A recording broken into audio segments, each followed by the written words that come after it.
IPL 2026 की सबसे बड़ी बेइज्जती देखनी है तो कल के मैच की चेन्नई सुपर किंग्स की हाईलाइट देख लीजिए। भाई गुवाहाटी के मैदान पर जो हुआ है उसे हार नहीं बल्कि सरेआम सरेंडर कहते हैं। जहाँ ऋतुराज गायकवाड़ और संजू सैमसन जैसे करोड़ों के धुरंधर सिर्फ 6-6 रन बनाकर ऐसे भागे जैसे पिच पर अंगारे बिछे हो, वहाँ चेन्नई की पूरी बैटिंग ताश के पत्तों की तरह बिखर गई। जबकि एक 15 साल के लड़के ने चेन्नई के बॉलर्स का वो भूत उतारा जैसे नेट प्रैक्टिस हो रही हो। मैट हेनरी और खलील अहमद को तो उस बच्चे ने ऐसा धोया जैसे कोई क्लब की बॉलिंग हो। सिर्फ 15 गेंदों में चेन्नई का गुरूर मिट्टी में मिला दिया। पर भाई असली सवाल ये है, क्या धोनी के न होने से चेन्नई का कॉन्फिडेंस जीरो हो चुका है? और क्या रविंद्र जडेजा ने अपनी ही पुरानी टीम की लंका लगाने की पहले से ही कसम खा ली थी? आखिर क्यों संजू सैमसन अपनी ही पुरानी टीम के सामने इतना बेबस नजर आए? वैसे वापसी का शानदार होना देवदत्त पडिक्कल जैसे को ही नसीब होता है, जिसने मौत को मात देकर अपनी ओजी टीम आरसीबी में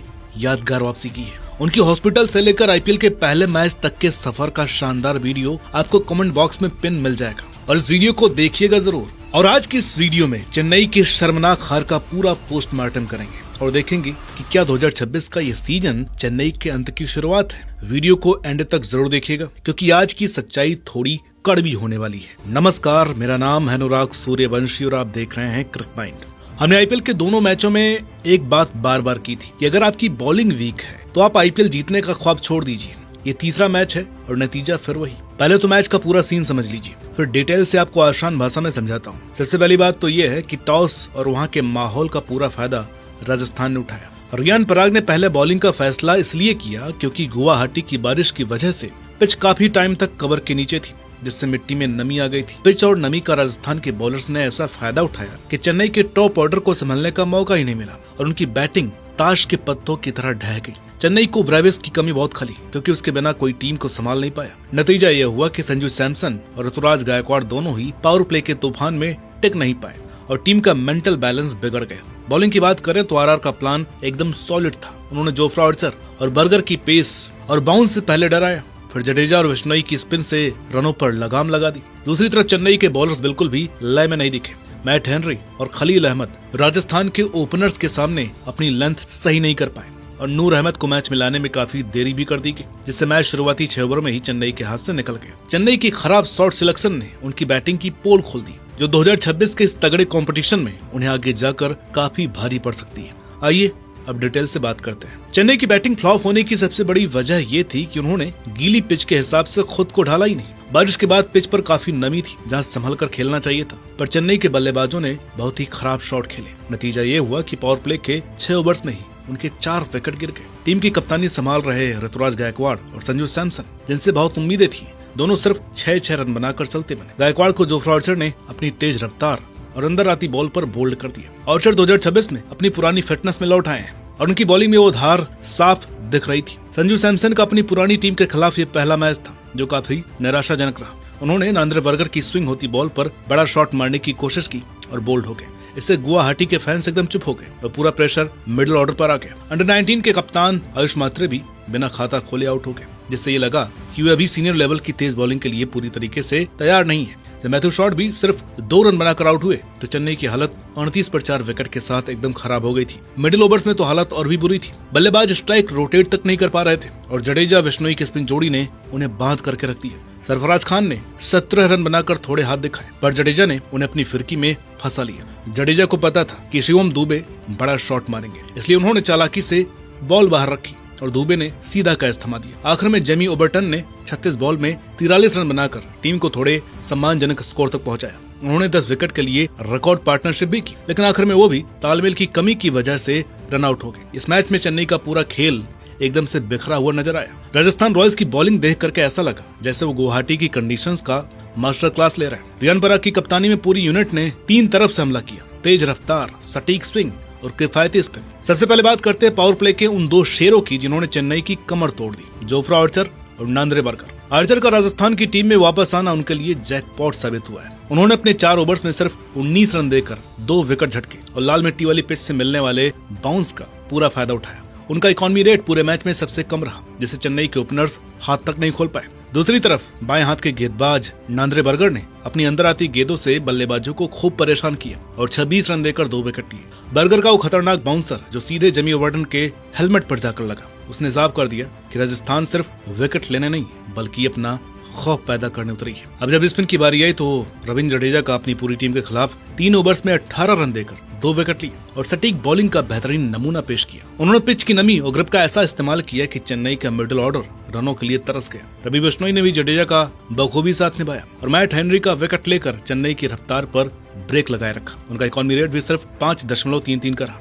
इसके अलावा अपना पहला मैच खेल रहे ब्रजेश शर्मा ने भी काफी इम्प्रेस किया। उन्होंने कार्तिक शर्मा को जिस वक्त आउट किया उसने चेन्नई की आखिरी उम्मीदों पर भी पानी फेर दिया। कुल मिलाकर राजस्थान की बॉलिंग ने चेन्नई को एक पल के लिए भी मैच में वापस आने का मौका नहीं दिया। 128 रन का पीछा करना राजस्थान के लिए कोई बड़ी बात नहीं थी, लेकिन 15 साल के वैभव सूर्यवंशी ने इसे अपनी बैटिंग का एक हाईलाइट रील बना दिया। एक तरफ यशस्वी जायसवाल ने 21 बॉल में 18 रन बनाकर पारी को संभाले रखा, तो दूसरी तरफ सूर्यवंशी ने अपनी तबाही वाली बैटिंग से चेन्नई के बॉलर्स का कॉन्फिडेंस ही हिला करके रख दिया। उन्होंने सिर्फ 17 गेंदों में 52 रन कूटे और उनकी बाउंड्री की बौछार देखकर सब हैरान रह गए। पहले ओवर में उन्होंने मैट हेनरी की बॉल पर डिप मिड विकेट के ऊपर से शानदार छक्का जड़ा। दूसरे ओवर में खलील अहमद के खिलाफ एक डीआरएस का ड्रामा भी हुआ, लेकिन उस लड़के ने अपने आक्रामक अंदाज में कोई कमी नहीं आने दी। उन्होंने सिर्फ 15 बॉल में अपनी हाफ सेंचुरी पूरी की, जो आईपीएल इतिहास की तीसरी और राजस्थान रॉयल्स के लिए यशस्वी जायसवाल के बाद दूसरी सबसे तेज 50 है। सूर्यवंशी की सबसे बड़ी ताकत यह है कि बॉल की लेंथ को बहुत जल्दी भांप लेते हैं। उनके कोच विनायक सामंत भी उनकी इसी खूबी के कायल हैं। जब नूर अहमद बॉलिंग पर आए तो सूर्यवंशी ने लगातार 2 छक्के लॉन्ग ऑन के ऊपर जड़ दिए। उनकी गजब की टाइमिंग और बिना किसी डर के खेलने वाले बिंदास एटीट्यूड ने उन्हें एक जनरेशनल टैलेंट बना दिया है, जिसे देखकर कप्तानों को अपनी पूरी स्ट्रेटजी बदलनी पड़ जाती है। दूसरी तरफ यशस्वी जायसवाल ने बड़े मैच्योर तरीके से सूर्यवंशी का साथ निभाया और स्ट्राइक रोटेट करते रहे। जब सूर्यवंशी 52 रन बनाकर आउट हुए तब तक मैच चेन्नई के हाथ से निकल चुका था। सूर्यवंशी के जाने के बाद ध्रुव जुरैल ने भी 18 रन की तेज पारी खेली, लेकिन वो भी अंशुल कंबोज का शिकार बन गए। राजस्थान ने 128 रन सिर्फ 12.1 ओवर में ही बना लिए, जिससे उनका नेट रन रेट तो 4.171 हो चुका है। साथ ही उन्होंने सीजन की शुरुआत में ही बाकी टीमों को अपनी ताकत का ट्रेलर भी दिखा दिया है। अब जिस पिच पर संजू, ऋतुराज, जायसवाल और पराग को एग्रेसिव खेलने में मौत आ रही थी, वहाँ 15 साल के वैभव सूर्यवंशी की इस पारी को सिर्फ एक मैच का यूनिक परफॉर्मेंस कहना गलत होगा। ये उस लड़के की मेहनत है जिसने पिछले 1 साल में कई रिकॉर्ड तोड़े।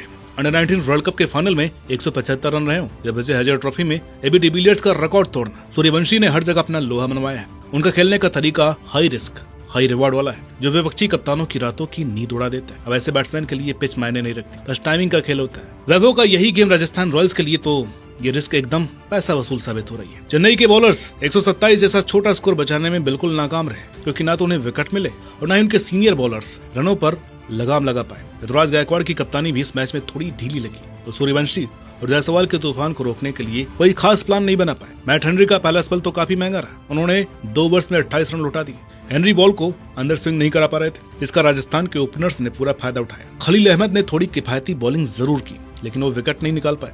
अब सबसे बड़ी गलती तो पावर प्ले में नूर अहमद को लाना रही। जहां तेज बॉलर्स की मदद मिल रही थी, वहां सूर्यवंशी ने इस स्पिनर को आड़े हाथों लिया और एक ही ओवर में 19 रन कोड़ दिए। इम्पैक्ट प्लेयर के तौर पर आए अंशुल कंबोज ने जरूर थोड़ी हिम्मत दिखाई और 21 रन देकर 2 विकेट लिए, लेकिन उन्हें दूसरे छोर से साथ नहीं मिला। अगर शुरुआत में कार्तिक शर्मा ने सूर्यवंशी का वो कैच न छोड़ा होता तो शायद कहानी कुछ और होती। संजू सैमसन का चेन्नई जाना, रविंद्र जडेजा का राजस्थान लौटना इस सीजन की सबसे बड़ी खबर थी और इस मैच ने दिखा दिया कि इसका टीमों पर क्या असर पड़ रहा है। जडेजा के लिए राजस्थान वापस घर वापसी जैसा रहा। जहां उन्होंने 2008 में अपना करियर शुरू किया था, उनकी 2.18 की बॉलिंग और पिच को समझने की काबिलियत ने राजस्थान को मजबूती दी, जो पिछले साल गायब थी। मैच के बाद उनका ये कहना कि गुलाबी रंग मुझ पर जचता है, उनके कॉन्फिडेंस को साफ दिखाता है। ठीक वैसे ही देवदत्त पडिक्कल ने भी 4 साल बाद वापसी की थी आरसीबी में। उन्होंने कैसे अपने खिलाफ ही एक जंग लड़ी और कैसे शानदार वापसी की। आप इनके इस दौर के संघर्ष को देख सकते हैं।